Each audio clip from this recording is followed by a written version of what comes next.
প্রথমবারের মতো বাবা হতে যাচ্ছেন সারেগামা পাকাথন মাইনুল আহসান নোবেল। কারাগারে থাকাকালীন আদালতের শুনানির সময় তিনি এই সুখবর পান। বিয়ের 5 দিন পরে বাবা হওয়ার খবর জানলেন তিনি।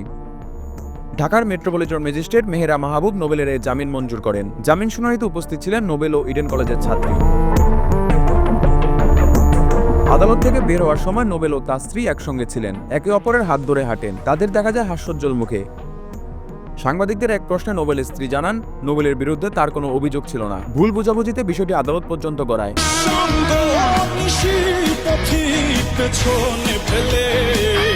আইনজীবীরা জানান, 19 জুন কারাগারে বিয়ে করেন নোবেল ও প্রিয়া। শীঘ্রই তাদের ঘরে নতুন অতিথি এসেছে। নতুন জীবনের জন্য সবার দোয়া চেয়েছেন এই দম্পতি। গত 19 মে রাত 2টার দিকে ডেমরার স্টাফ কোয়ার্টার থেকে নোবেলকে গ্রেপ্তার করে পুলিশ। ইডেন কলেজের সাবেক এক শিক্ষার্থীর করা ধর্ষণ মামলার ভিত্তিতে তাকে আটক করা হয়, যেখানে অভিযোগ ছিল বাসায় আটকে রেখে জোরপূর্বক ধর্ষণের। বাদী ও আসামির মধ্যে পূর্বে কিছু ভুল বোঝাবুঝির কারণে এ মামলা দায়ের করা হয়েছিল। বর্তমানে তারা উভয়ে শরীয়ত মোতাবেক বিবাহ বন্ধনে আবদ্ধ হওয়ার ব্যাপারে একমত হয়েছেন এবং একটি অঙ্গীকারনামার মাধ্যমে সে বিষয়টি স্বীকার করেছেন। বাদী আসামিকে তার জিম্মায় জামিনে মুক্তি দেওয়ার ব্যাপারে আপত্তিহীন এবং জামিনের পর তারা যথাযথভাবে বিবাহ রেজিস্ট্রেশন সম্পন্ন করবেন। জয় চক্রবর্তী, বাংলা ফ্লো, ঢাকা।